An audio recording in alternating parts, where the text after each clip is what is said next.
أعوذ بالله من الشيطان الرجيم بسم الله الرحمن الرحيم اللهم كن لوليك الحجة ابن الحسن صلواتك عليه وعلى آبائه في هذه الساعة وفي كل ساعة وليا وحافظا وقائدا وناصرا ودليلا وعينا وحتى تسكنه أرضك طوعا وتمتع فيها طويلا۔ السلام علیکم سامعین، ہمارے چینل ذکر اولیٰ میں خوش آمدید۔ میں آج آپ کے سامنے علامہ لاجپال حسین کی تصنیف کفر کی چوکھٹ پر سجدہ سے اقتباس پیش کر رہی ہوں، جس کا بنیادی مقصد آپ کی خدمت میں ایسا علم پیش کرنا ہے جس سے لوگوں میں ایسا شعور بیدار ہو کہ جس سے شیاطین کی چالوں، حربوں اور گمراہ کن خیالات سے بچا جائے۔ اگر آپ اس کتاب کا مکمل مطالعہ کرنا چاہتے ہیں تو اس کتاب کی PDF کو ہماری ویب سائٹ www.ادارہ-خاتم-الاولیاء.com سے فری ڈاؤن لوڈ کر سکتے ہیں۔ آخری زمانے میں کون سا دین غالب آ کر رہے گا؟ کامل کفری والطغیان کا کیا معنی ہے؟ پروردگار نے ابلیس کو ملائکہ کے جھرمٹ میں کیوں رکھا؟ زمین کب اپنے رب کے نور سے جگمگا اٹھے گی؟ کل کفر کا خاتمہ۔ آخری زمانے میں اسلام کل ادیان پر غالب آ کر رہے گا، کیونکہ کل کفر کو پورا موقع فراہم کیا جائے گا تاکہ ہر طرح کی حجت کو ان پر تمام کیا جائے۔ سورہ توبہ کی آیت 33 میں ارشاد باری تعالیٰ ہے، وہ وہی ذات ہے جس نے اپنے رسول کو ہدایت اور دین حق کے ساتھ بھیجا تاکہ اسے ہر دین پر غالب کر دے، اگرچہ مشرکوں کو کتنا ناگوار گزرے۔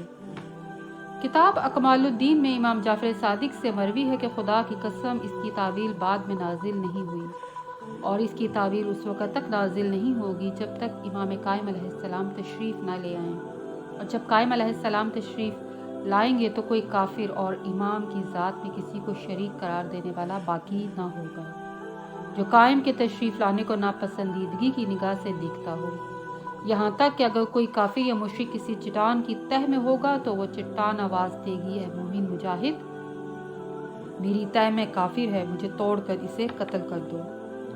ہر کفر و شرک کا خاتمہ آپ کی ذات مبارک کے ذریعے کیا جائے گا، جیسا کہ ہم زیارت امام زمان علیہ السلام میں پڑھتے ہیں، السلام علیک یا کامل الکفر والطغیان، سلام اس ذات پر جو کفر اور سرکشی کا خاتمہ کرنے والا ہے۔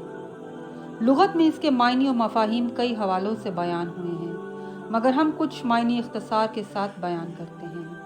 لفظ کامیہ کے معنی توڑنے پھوڑنے والا، جڑ سے اکھاڑ دینے والا یا پھر بنیاد سمیت منہدم کرنے والا ہے۔ اگر اس معنی کو لیں تو امام زمانہ علیہ السلام ایسی ذات ہیں جو کفر کو اس کی جڑ کے ساتھ اکھاڑنے والے ہیں، کیونکہ کسی درخت کو جب تک اس کی جڑ سمیت نہ اکھاڑا جائے تو اس کی باقیات رہ جاتی ہیں اور وہ وہاں سے دوبارہ نمو پا کر پروان چڑھ جاتا ہے، یعنی ایسی ذات کہ جو کفر کو اس کی جڑ کے ساتھ ختم کرے۔ تاریخ اسلام کے مطالعے کے بعد یہ معلوم ہوتا ہے کہ اول کافر ابلیس ملعون ہے کہ جس کے لیے خالق کائنات نے قرآن مقدس میں ارشاد فرمایا کہ کانا کافرین، کہ تو پرانا کافر تھا۔ یہ بات بھی حقیقت ہے کہ جب اللہ کو یہ معلوم تھا کہ ابلیس کافر تھا، وہ سجدہ نہیں کرے گا اور اپنی برتری کا اظہار کرے گا، تو اللہ نے اسے ہزاروں سال ملائکہ کی صفوں میں کیوں رکھا؟ اسے مہر کفر ثبت کر کے پہلے کیوں نہیں نکال دیا؟ لہٰذا معلوم ہوا اللہ عادل ہے، اس نے ابلیس کو اپنی عدالت کے مطابق دو طرح کی مہلتیں عطا فرمائیں۔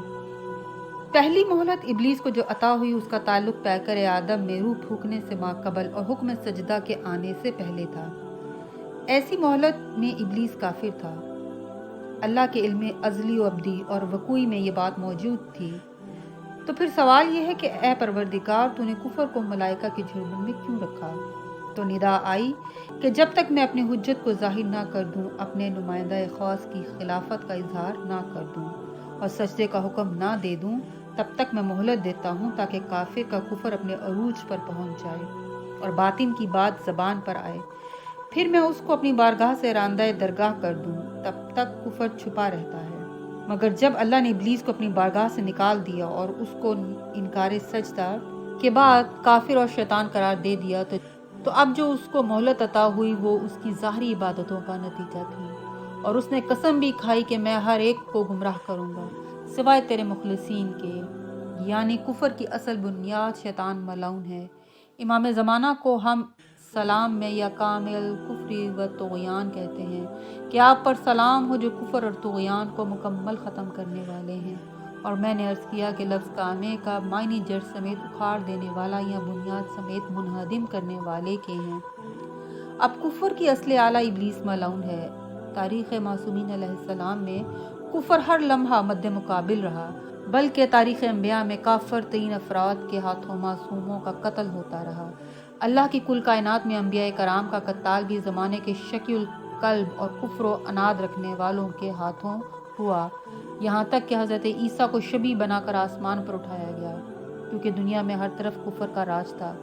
اسلام آنے کے بعد رسول اعظم کی کل تبلیغات اور تعلیمات کا نتیجہ کچھ اس طرح نکلا کہ ملکہ عالمین دو جہاں سلام اللہ علیہا آپ کے وصال کے بعد 75 یا 90 دن تک زندہ رہیں، اور اس کے بعد امیر کائنات کو ضربت سے شہید کیا گیا، امام حسین کو زہر دیا گیا، اور بالآخر جب کفر پورے عرض پر پھیل گیا تو پھر اس کی عرضی ترقی کے نتیجے میں یزیدیت کا روپ ظاہر ہوا۔